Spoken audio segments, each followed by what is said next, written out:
Alright guys, TacticalRab back again today. Hope you're all doing well and enjoying your day so far. And with 4 teams already out of World Championship contention and other ones, if they do not perform at the World Championship, very likely indeed to make changes. Some players are certainly in danger of losing their spots, and SlasheR is one who may be in jeopardy over at the Los Angeles Thieves. Intrigued to hear your thoughts in the comment section below. Like if you guys enjoyed the video, subscribe if you were new as always, I greatly appreciate it. Really upset the channel, thank you very much indeed for doing that. And the whole discussion is very interesting indeed, because of course, we've gone back to LAN, Champs is also on LAN, SlasheR having gone back to LAN, we'll have a look at the stats here in a second from this past major, has been no doubt one of the best performers, at least statistically. So much better than he was online, which, well, isn't really too much of a surprise given the talk that SlasheR's had these last couple of seasons. Of course, like, he's very hyped about that event, excited for Champs and the future, but it does make the question very interesting for Los Angeles Thieves as to exactly what you do with this team going forwards. Because we saw Kenny, well, we'll talk about it here in a few minutes' time, but when he came on for an interview like a month or so ago, we were discussing, look, could Octane come back? They were actually thinking about having Octane and SlasheR in addition to Kenny at the start on the starting team before this season even began. Whether that'll happen next season, who knows? Whether they'll decide to say, okay, maybe Octane comes back, SlasheR goes out, that is a big question mark we'll have a look at here in a couple of minutes' time. This I thought I would mention first to Masim. Why does this year keep getting harder and harder, man? I don't understand what I did to deserve this, so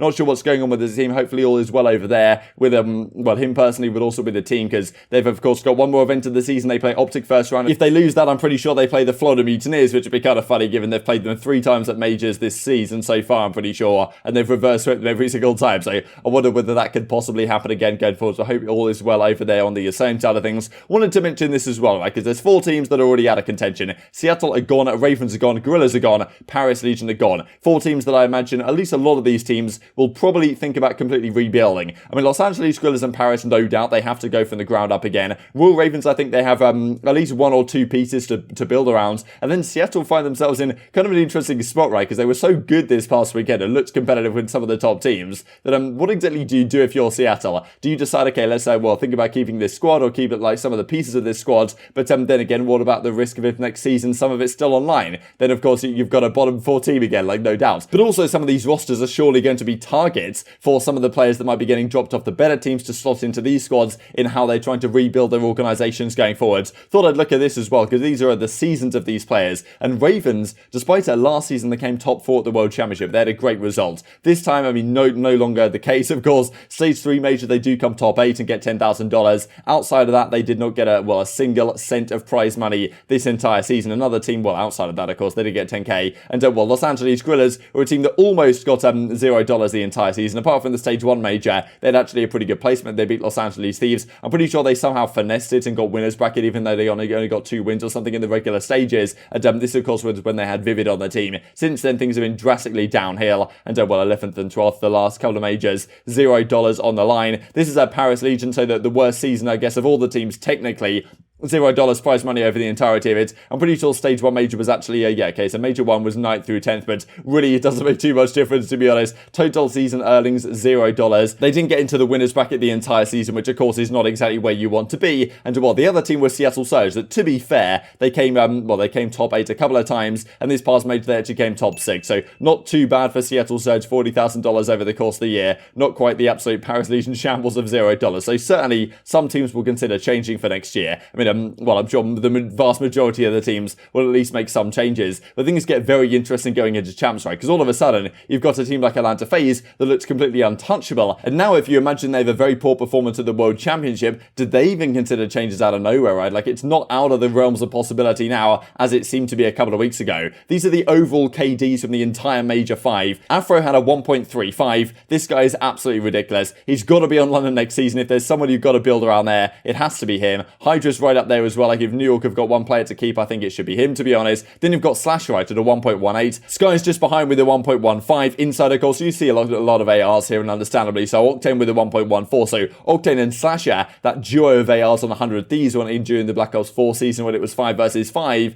are still right here mixing it up when we get back to a LAN. Is that, well, it's not something that you may have not expected right at the end of the day. Standy here at a 1.12, attached and Cellium as well, round out the top 10. So impressive stuff from these guys, no doubt. But SlasheR, like an Octane as well, to be honest. The improvements from online to LAN has been very well noted indeed. But maybe a guy like SlasheR is considering, look, what about these other teams in the league right now that are, well, probably going to make changes going forwards? Could I potentially go to if my spot on Los Angeles Thieves could be at risk? So this is what he says last night in Method Stream. I'm fighting for a spot on the roster, and well, they're kind of talking about a streaming podcast for the whole 100 Thieves side of things. So like, it's interesting. This could be a troll or whatever, but I think it's still very likely to be the case, because SlasheR obviously got benched earlier this season. He's good friends with Jacob, of course. They don't necessarily want to get rid of him. At the same time, if you're Los Angeles Thieves and you underperform at this major, and of course, well, you underperformed at this major, you didn't get the placement you wanted, and then let's say you fall short of the World Championship, which is very likely to be the case because you're starting from losers, you'd imagine you've got to make some sort of significant changes to Los Angeles Thieves going forwards. Kenny, I'm sure, is probably going to stay. He's been their main guy for a couple of years now, and SlasheR, I thought, could also be their main guy. And SlasheR and Kenny as a duo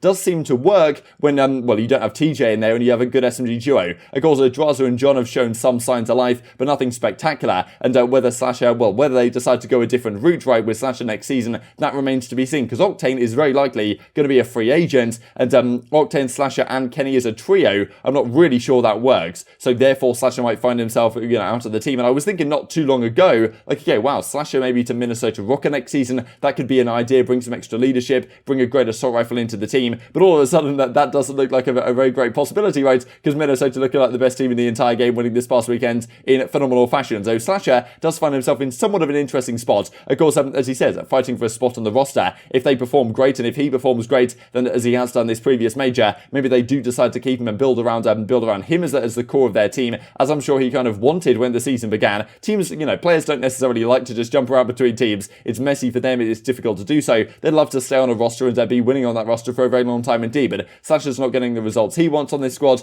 I imagine that the team themselves are not getting necessarily the results they want. So immediately questions began to be asked throughout the off-season. So this was the discussion in methods. Zinni was asking SlasheR if he could ask Nature of the 100 Thieves guys for a streaming pod that they have during the World Championships, and methods can do some stuff over there. But well, this is what happened during the Stage 4 major, I'm pretty sure. So Kenny and Octane reunited. Certainly great friends from those 100 Thieves days. But now you've got a 4 versus 4 environment. Can it possibly work? I mean, Kenny and Octane. Kenny, the last few seasons, has been an assault rifle player. He could probably use an SMG, but might not be quite as good and comfortable in that role as he is with an AR. Of course, it is World War II Vanguard, right? There's the question there if the PPSH is back. Could Kenny use the PPSH to great effect as he did back in the World War II days? Maybe that's the case, maybe that's not the case, right? Who knows how the game plays? There's talk about this game being actually very similar to Modern Warfare from 2019, where, of course, Kenny was great with the M4 to some degree. Obviously, game in Los Angeles didn't necessarily have the best season, let's just say. But Octane is very likely going to be going somewhere else. That's the discussion this entire season has been like, okay, look, when the season's over, it's kind of, the best kept secret in the CDL that Octane's going back to Los Angeles Thieves. I really don't know if that is going to be the case. And of course, it does depend on what they do at Champs, right? If they somehow win Champs, you'd imagine they're probably not making any changes going forward. But Kenny did have to say when I interviewed him about a month ago now, and I'll leave this link down below if you guys would like to check it out. But look, they were thinking during this off-season of getting Octane in alongside SlasheR and Kenny there as one of the SMGs. Now, whether they consider that next season as well, because teaming with Octane does not seem like out of the realms of possibility. I'm sure that if you're Octane right now, Los Angeles Thieves is probably the #1 team you're trying to target and getting on there for next year. Now, whether that means SlasheR leaves the team, though, as he says, kind of fighting for his spot with his performances here, then, well, that does remain to be seen. And of course, these are the teams in the league. The reason why I talked about those bottom 4 teams earlier on is because, look, those could be some of the squads that SlasheR is looking to get onto. One of the interesting ones to me is Los Angeles Guerrillas, because SlasheR's from California, I'm pretty sure, and that's why, like, Thieves kind of made sense. Now, going to Guerrillas would kind of be, it'd kind of be in the spirit of SlasheR, I suppose, of, like,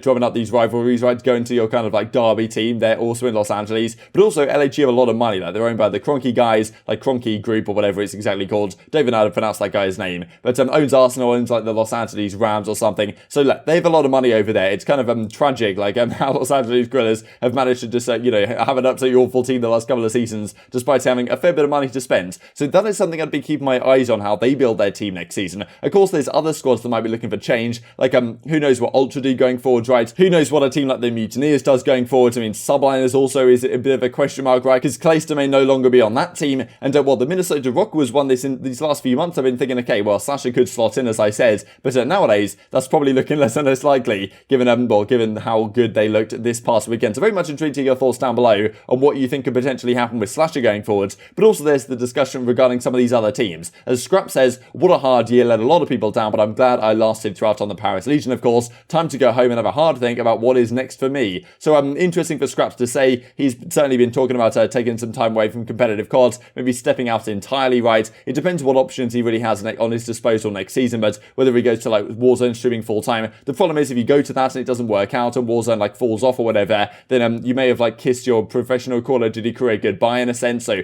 there's obviously a lot of things to think about for guys like Skrapz, but you know, really a team like Paris Legion, I'm sure they're going to rebuild. Can Skrapz also get a spot elsewhere? I think he's certainly good enough to get one, but spots are pretty limited and few and far between, and when you've got potentially guys like SlasheR on the free agency market, of course they have somewhat different roles, but you know, there's lots of options out there for some of these professional teams to go for. It can't be so easy being a pro player at this time. One other player I thought I'd mention as well is aBeZy over at the SlasheR's Gorilla side. I don't know if LAG are going to stick to their guns next season and keep aBeZy on the team. I'm sure this team is going to be completely split apart, but whether they keep one piece is certainly something to think about, because aBeZy I think played great this past weekend. For the chances he did get to perform up against up against our New York subliners they played, and he absolutely went off on game 3, game 4 to help them stay alive in this series. And aBeZy's one of those players that like, look, there's not that many top tier like SMG talent in the entire league. It's so few and far between to find like a really great SMG player, and aBeZy has been one of those for several years and still proving that he has what it takes at times. So I think that if there's someone you want to keep, and also like if you're building a squad, you probably want to build around your SMG duo to some degree, and that's something that, to be fair, when they had aBeZy and Vivid, they actually looked like the best team that they were right at the start of the season. So something to think about for sure for these top tier squads, but still the free agency market is going to be littered with talent, there is no doubt about it.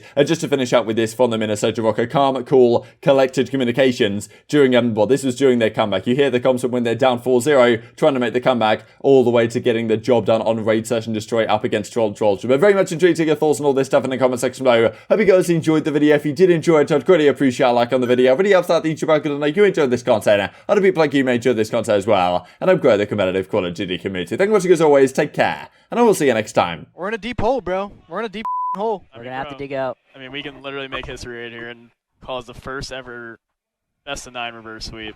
Top. Nice. Nice. Go, boys. Come on, boys. Let's go. We're on the board, baby. Yep. That's all we need. We're on the board. I'll start with the 1. A wise man once said, Never chop. never chop.